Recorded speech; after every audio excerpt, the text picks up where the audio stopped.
È una pioggia ghiacciata, quella che ha fatto da cornice e ha accolto gli atleti nel ritrovo di partenza del 73esimo Trofeo Piva, la classica internazionale riservata agli Under 23 di Col San Martino, che aveva fissato il proprio quartier generale per la partenza presso le cantine Andreola.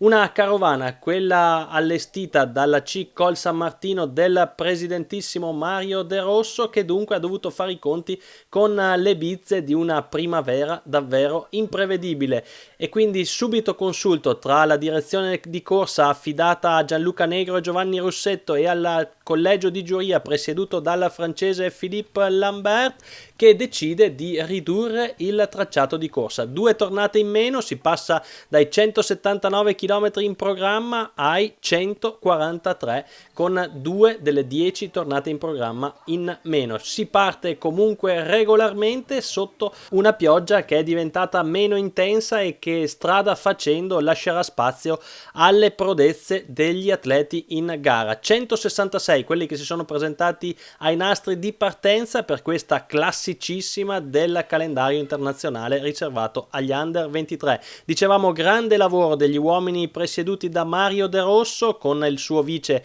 Angelo Guizzo, sotto la supervisione del presidente onorario Martino Pupetti, insieme al lavoro della segreteria guidata da Daniel Frezza e Remigio Favore. Una gara che è tornata finalmente ai canoni tradizionali, con il ritrovo, la segreteria e gli uffici di gara fissati presso la mostra del Valdobbiadene di OCG. Passiamo con le nostre immagini già al chilometro 90, quando al comando della corsa rimangono in due. Si tratta di Filippo D'Aiuto della General Store SGB Fratelli Curia e di Logan McLean della Tirol KTM. Questi due atleti sono riusciti ad andare in avascoperta dopo una prima fase interlocutoria nella quale si erano succeduti diversi scatti in testa al gruppo, e riescono a guadagnare un vantaggio massimo che arriva a 1 minuto e 43 secondi sul gruppo. Poi, quando siamo già negli ultimi 40 km di corsa, su di loro rientrano altri 4 atleti, e si tratta di 4 elementi tra i più attesi della vigilia. Infatti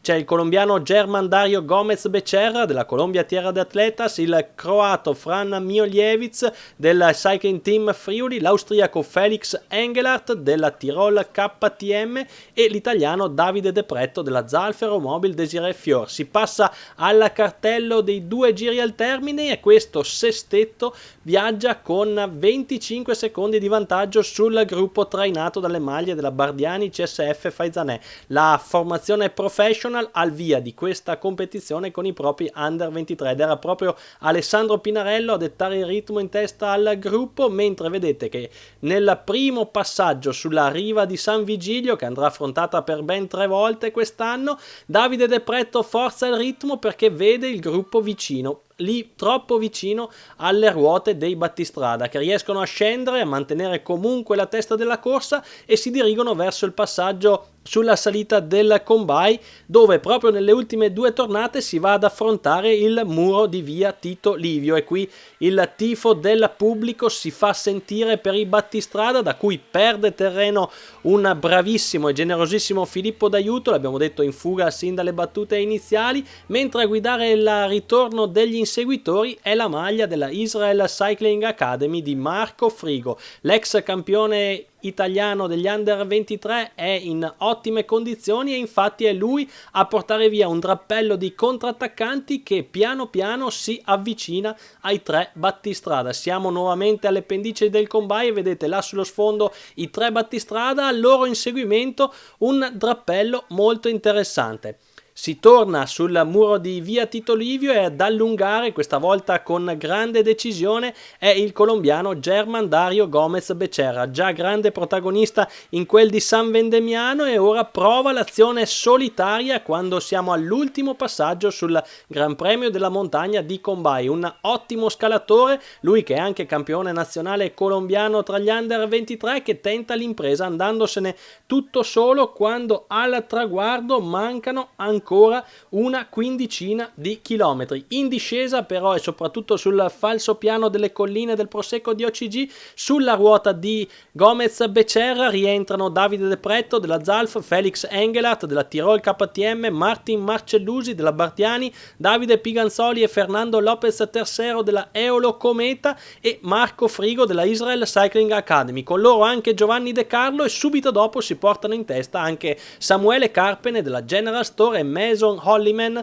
della Israel Cycling Academy. Va così a comporsi un drappello di 10 unità al comando del 73esimo trofeo Piva, quando siamo in vista dell'ultimo passaggio sulla salita sulla riva di San Vigilio, l'asperità più impegnativa voluta dagli uomini della Cicol San Martino negli ultimi anni ed inserita per ben 3 volte nell'edizione 2022. Questi 10 atleti viaggiano con un vantaggio di 1 minuto sui più immediati inseguitori. Ormai la vittoria è a far loro. Sono questi i 10 mattatori del trofeo Piva targato 2022, sono loro che dovranno decidere le sorti di una gara che è stata imprevedibile e spettacolare sin dalle primissime battute. Complice il maltempo, vedete, torna anche qualche goccia di pioggia nel finale di corsa, e qui c'è l'allungo di Marco Frigo. L'avevamo detto, si era presentato al via di questa corsa in ottime condizioni fisiche, lui che quest'anno è passato dalla SEG Racing alla Israel Cycling Academy e che ha già un futuro scritto con la formazione World Tour israeliana, tenta di andarsene tutto solo. Atleta longilineo, il ragazzo di Bassano della Grappa tenta di andarsene quando siamo nel tratto di rientro verso Col San Martino. Sulla sua ruota si riporta velocissimo Martin Marcellusi, l'atleta laziale passato quest'anno tra le fila della Bardiani CSF Faizanè, non si fa scappare l'occasione e si riporta sulla scia di Frigo. I due trovano immediatamente l'accordo, mentre alle loro spalle si tentenna e si concede qualche metro di troppo a questi due pericolosissimi attaccanti, che si presentano quindi all'imbocco dell'ultima scalata alla riva di San Vigilio con 20 secondi sui più immediati inseguitori. Il gruppo è segnalato ancora più indietro e quindi è qui la lotta per il successo. Marco Frigo affronta in testa tutte le prime rampe della riva di San Vigilio, poi è Martin Marcellusi a piazzare una stoccata davvero velenosa e a guadagnare pedalata dopo pedalata qualche metro sull'ex compagno d'avventura. Stringe i denti Martin Marcellusi,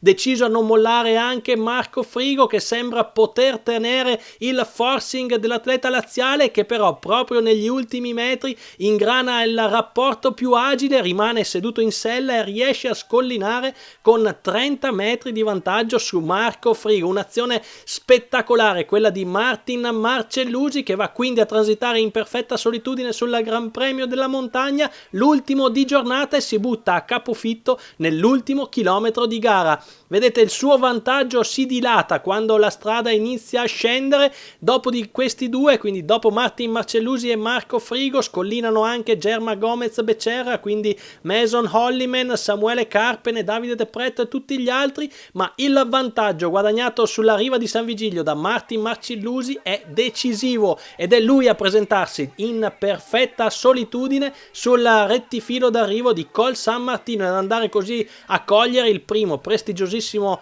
alloro della stagione 2022. Seconda piazza per un bravissimo Marco Frigo, che forse ha peccato anche qui di generosità. Terzo posto al photo finish per il colombiano German Gomez Becerra della Colombia Tierra de Atletas, che precede di pochi centimetri Mason Holliman della Israel Cycling Academy. Quindi seguono Samuele Carpene, Davide De Pretto, Davide Piganzoli, Fernando Tercero, Giovanni De Carlo e Felix Engelhardt. Sul palco delle premiazioni ci sono già i premi, i trofei realizzati dall'artista Valentino Moro, che saranno consegnati ai primi 3 classificati di un trofeo Piva destinato ad avere un posto di riguardo negli annali del ciclismo. Marcellusi, un successo straordinario qui a Col San Martino. Ci hai creduto fino in fondo, sei andato via con Marco Frigo e poi sei riuscito a fare la differenza proprio sul punto più atteso, sulla riva di San Vigilio. Sì, diciamo che oggi le sensazioni erano buone. Sapevo di poter fare una bella gara e sono stato bravo a seguire l'allungo di Marco Frigo. Sapevo che è un corridore che lo fa spesso e molte volte riesce ad arrivare all'arrivo così, quindi l'ho seguito subito. siamo andati avanti con una buona collaborazione e sull'ultimo strappo sapevo che magari avevo quella sparata in più sulle pendenze ripide e ci ho provato e ho preso quei pochi metri che sono bastati ad arrivare all'arrivo. È la prima vittoria del progetto giovani della Bardiani CSF Faizanè, una risposta a tutte le critiche che avete ricevuto? Diciamo le critiche secondo me sono un po' infondate, è anni che le Continental corrono con i professionisti e poi vengono con gli under e non hanno mai fatto nessuna polemica e questo è un progetto in cui siamo tutti under 23, secondo me non rubiamo niente a nessuno e corriamo come tutti gli altri e sono molto contento di essere passato in questa squadra e con questo progetto che ci dà modo di crescere gradualmente, diciamo. Il Trofeo Piva è stata una gara da classica del nord, tante le salite da affrontare come erano nel programma, ma soprattutto un tempo da lupi. Che corridore è Marcellusi e a che corse punta da ora in poi?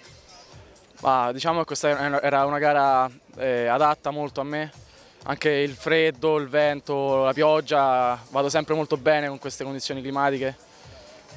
Sì, sono un corridore diciamo da gare con tutti i strappi come questa, mosse su e giù con magari un arrivo, un gruppetto ristretto e quindi questa gara mi rispecchia molto.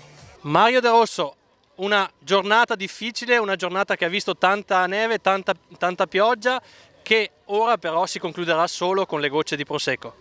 Sicuramente festeggeremo con il Prosecco, con le bollicine, questa fantastica giornata. Fantastica anche se il tempo non ci ha aiutato, ma fa parte del ciclismo, lo sappiamo, è stata battagliata, nervosa, la gara si è accorciata, ma comunque è andata a buon fine, dai. I ragazzi sono stati dei veri e propri eroi della terra del Prosecco, una terra da venire a scoprire anche con il sole. Sicuramente col sole sarebbe stato bellissimo, il territorio è bello da girare, da visionare, ma comunque dai, bene, sarà per la prossima. Una giornata da Fiandre, una giornata del nord.